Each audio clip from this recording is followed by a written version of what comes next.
Joining us this morning, I'm delighted to say, Grace Badamosi, political commentator, and Sophia Worringer, also a political commentator. Three ladies I'm surrounded by this morning. Good morning. Good morning. Really tricky news day again, a week on. Here we go, as I keep saying, Israel preparing to attack Hamas by land, by air and sea. Very strong opinions on both sides, as you heard there. The caller just now saying that this is in response to the history, of course, murder in cold blood of people enjoying a rave, kids of your age, I guess, having a great time, you know, seeing the sunrise and then brutally murdered, Sophia. I mean, it's heartbreaking, and I think the pictures and the videos that have been coming out of Israel have been shocking the world, and rightly so. And obviously yesterday is something that incensed people in the UK as well, with the mass protests on the streets. And I think that a lot of people who are Jewish or who have Jewish friends are very concerned about the tide of anti-Semitism that is also coming to our shores as well. And I think the reports of Jewish schools having to close on Friday and having to cover up blazers to be affiliated with Jewish places of education is a really concerning time for a lot of people in this country too. What do you think, Grace? Yeah, I mean, I absolutely have to share those sentiments. The scenes that we saw were absolutely heartbreaking. My heart bleeds for people who've been caught up in this situation. With regards to the protest that was on yesterday, I think it's absolutely wrong, the rise of anti-Semitism that we're seeing. However, I do think it's heartening to see some people remember the Palestinian citizens who were actually caught up on this. So this is the conflict in my head, which is, obviously what happened is cold-blooded murder by a group of terrorists, a prescribed terrorist organisation, young people just having a nice time enjoying themselves. Then these terrorists steal 150 people, hold them hostage against their will. So Israel is now in a position where it has a sovereign right to actually to defend itself. The question is, what does Israel do here? Because Israel's been urged caution not to do anything overt, but equally they've got 150 citizens missing. We've got 1,300 people dead as a result of this. What does Israel do? I mean, I absolutely sort of echo the fact that Israel has a right to defend itself as a sovereign nation. That's indisputable.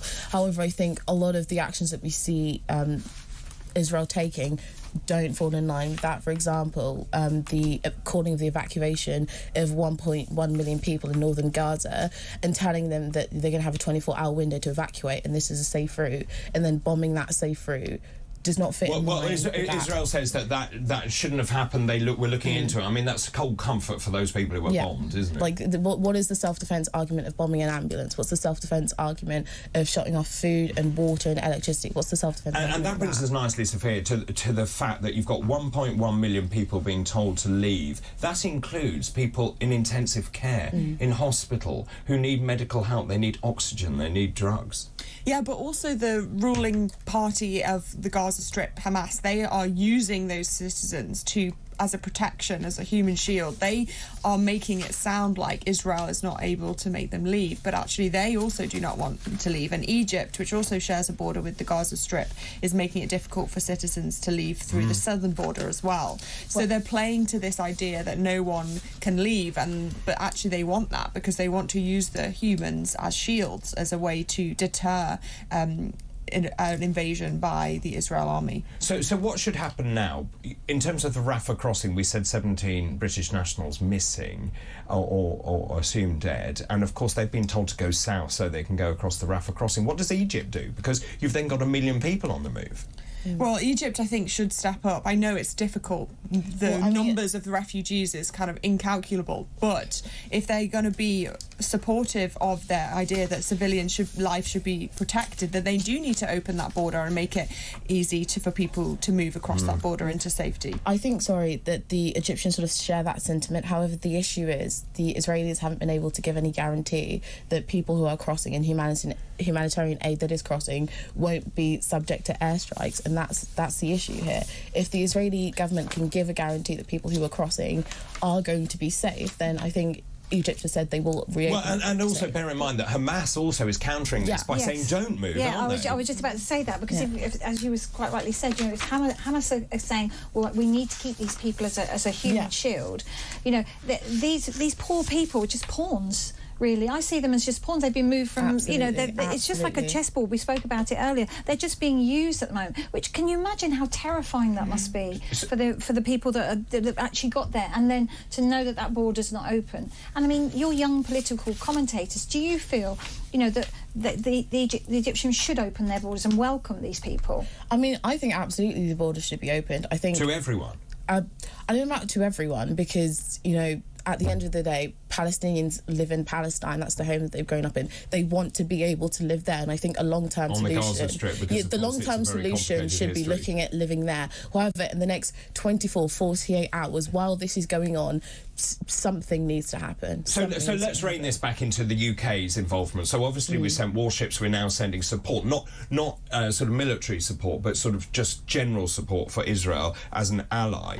Now, obviously this is spilling out into the streets of London, other major cities around the world, and of course we saw all of these protest marches taking place, tens of thousands of marchers yesterday, starting at Broadcasting House. They then went down on this processional route down through central London.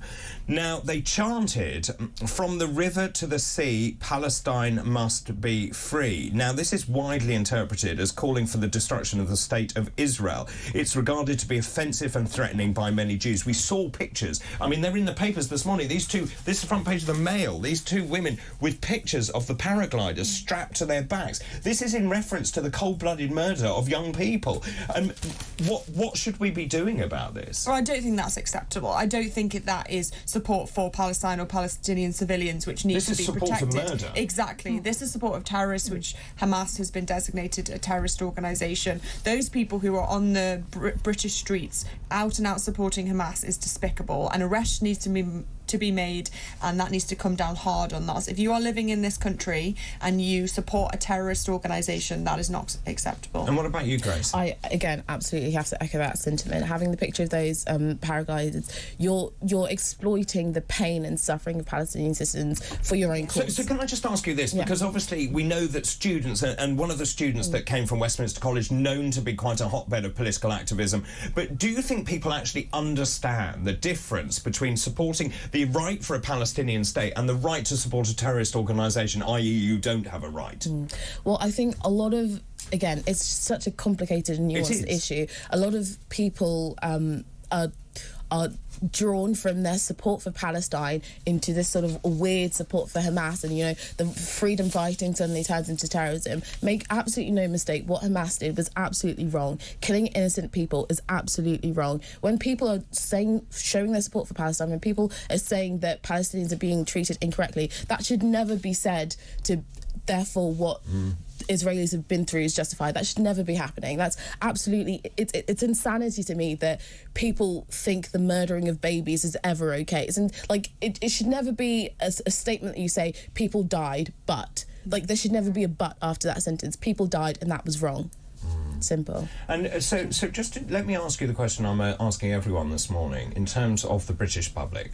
Are we war weary? We've been supporting Ukraine, we've been sending munitions, or we've been sending support to Ukraine. We now have this situation in Israel, in the Middle East. People are saying, well, look, I can't afford food. Inflation has gone through the roof. I can't afford to pay for my house, for example. And we're sending all this money away to other countries. Do we have a responsibility, do you think, to do that? I think we do have a responsibility, because democracy is only one generation away from extinction, and we are defending the rights of people to have that right for democracy around the world, and it is something that we're all entwined with, whether we like it or not. We have to be supporting against the rule of tyranny and the rule of terror, and people might think it's an issue over there that we can turn a blind eye to, but unfortunately it's not an issue we can turn a blind eye to. It does have impact on for our streets, for our safety of our neighbourhoods, for our Jewish friends and neighbours. It's something that impacts us all, so we can't turn a blind eye. Well, let me just bring you to this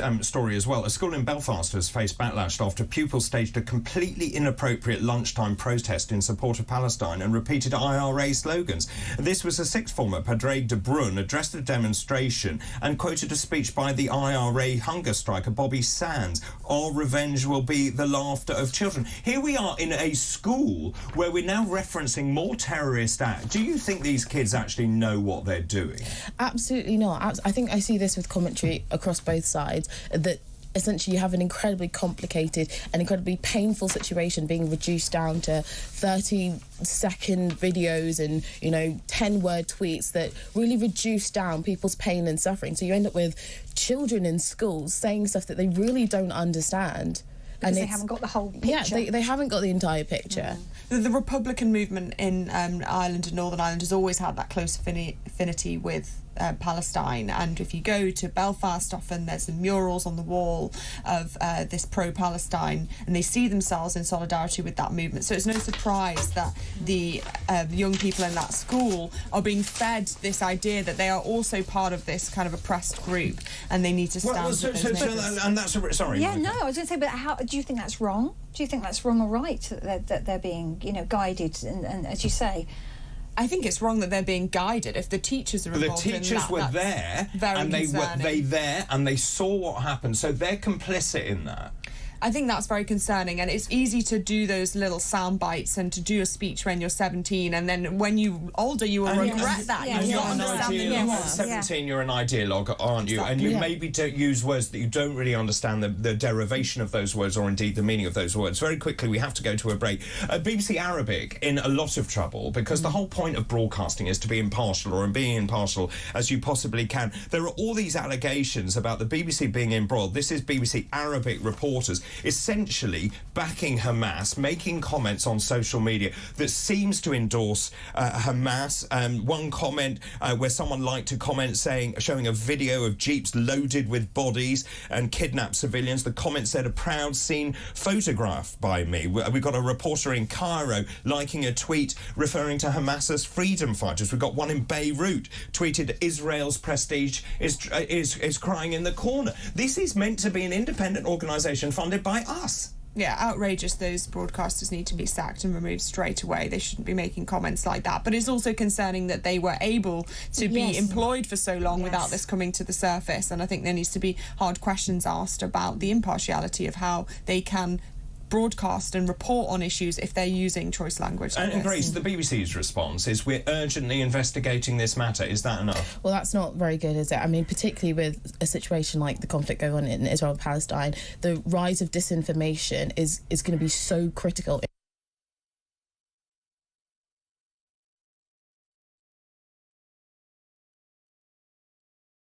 Factually showing their opinions and saying things that haven't been guaranteed to be true, it's just not on.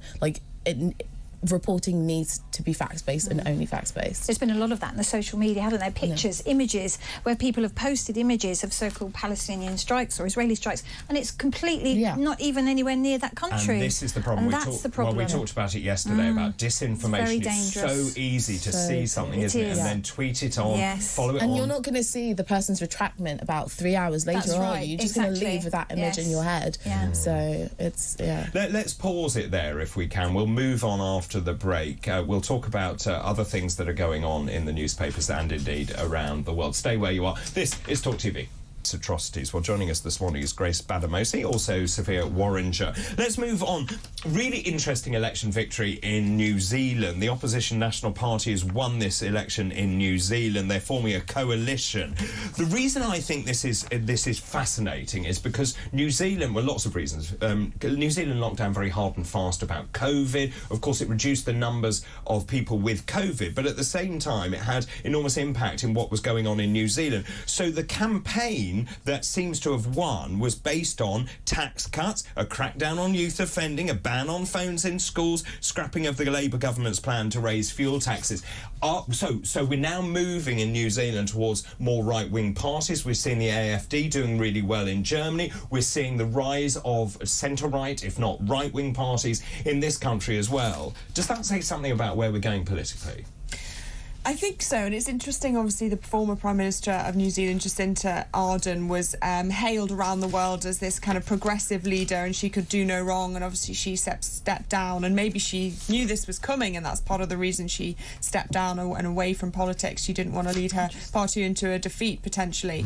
And I do think that the governments who governed through COVID are having a bit of a reckoning. We've seen that in Australia, flipped like the other way, and in the UK as well. I do think those who who are have gone through the COVID time, the people are getting fed up with them. And I think in New Zealand, what is interesting is even though the policies were very popular internationally, domestically the very draconian lockdown policies were not that popular in time. Initially they destroyed their economy. And the economy was tanked and people really cared about it. And obviously tourism was shut down for 2 years, which is a huge part of the New Zealand economy. So I do think this kind of long legacy of COVID on our politics is very interesting and will still be here for a few years to come.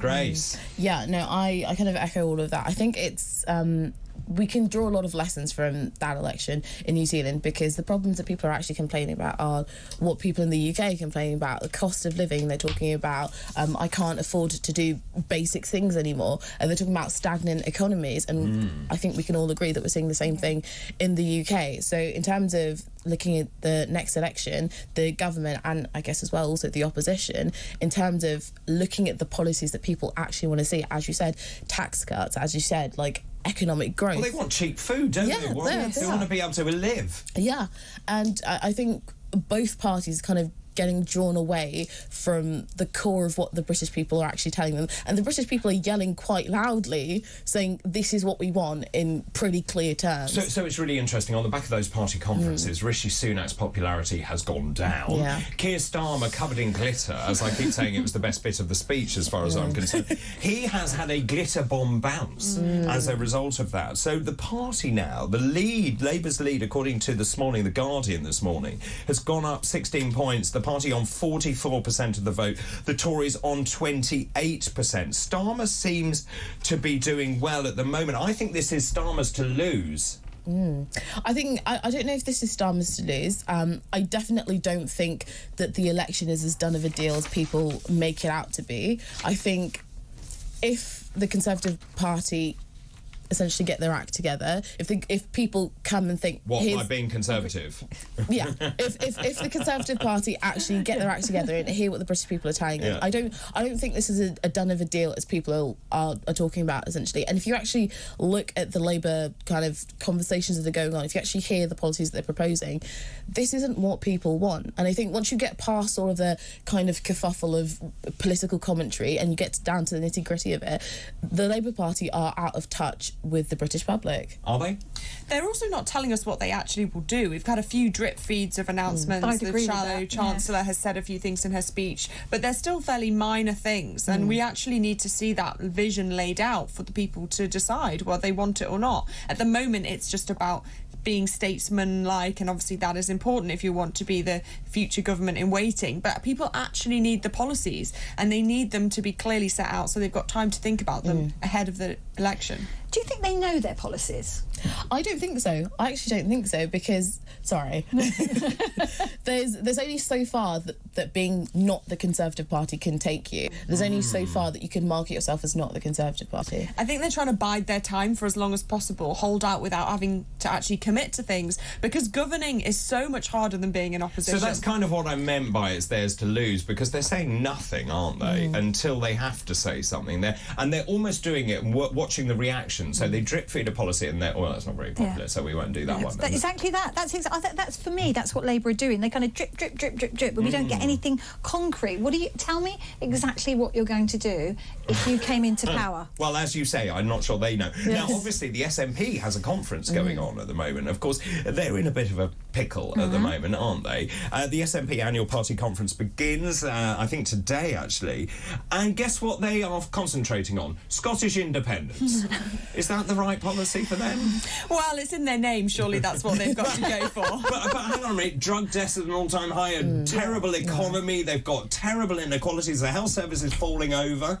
And they want independence. I know. I think what is interesting about the SNP is they are so focused, supposedly, on what they think will fix all the issues, and they don't have any scrutiny of what the things they can fix already, which, as you said, appalling education record, highest drug deaths in Europe, all these things which they can have authority to change, and yet they don't. No. And Grace, very interestingly, of course, because I've said this election is going to be won and lost in Scotland, and of course the Labour Party actually very keen to take those seats, as you can imagine. Lisa Cameron, though, however, defected to the Conservative Party. That was very surprising. Whoa, that was a super curveball. Now she's also had to go into hiding because of threats of violence.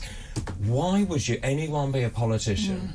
Genuinely, I think, party politics aside, people are humans at the end of the day, regardless of what party you ascribe to or whatever. Death threats are never okay, like sexual violence threats are never okay, and I think it's quite disgusting. And of course the 2-year anniversary today since Sir David Amess was murdered as well. It's absolutely disgusting that people think because they're faceless on social media, the words that they say to people don't have an impact, don't hurt, and it's disgraceful the way people think they can act. And just finally, if I may, so Keir Starmer riding high, covered in glitter, he likes his glitter. Yeah, rolling up his sleeves, getting on with the job. Well, guess who pops up? Jeremy Corbyn. He's now given his strongest hint yet. He may run for London Mayor. Now, that would be disastrous for Sadiq Khan, and of course could well split the Labour vote. If that is the case, then Susan Hall, the Conservative Party candidate, could well get in. Do you think he will stand? I think he will try and make hints so that he can keep getting media attention. Because that's something he likes, right? Yes. Although he's also said maybe he'll stand as an independent in his current constituency in Islington North. But if I was a Conservative strategist advising Susan Hall, I'd be rubbing my hands with glee at the thought of him standing in London and splitting that vote, because I do think actually he has quite a large following, and he addressed the pro-Palestine rally there. There's lots of votes to be tapped into there, which Sadiq will have to move away from if he wants to be seen as seriously. So I do think that Jeremy Corbyn will keep dangling that threat to keep himself relevant. And of course Sadiq Khan, deeply unpopular because of you, Les. So Corbyn may well use this to his advantage. I mean, again, I have to echo what she said. If he does, we're looking at a situation where Susan Hall may very well be the next mayor of London, because Sadiq Khan is incredibly unpopular. Look at the rates of knife crime, we look at the state of transport for London, like everything just isn't working. And if Jeremy Corbyn manages to capitalise on the sort of left of Labour vote, which is an interesting position to hold, then you end up in a situation where London actually turns blue. So fascinating stuff. Thank you so much for coming in, both of you, Grace Badamosi, also Sophia Worringer. And that was today's Future Politics panel. The Future Politics panel.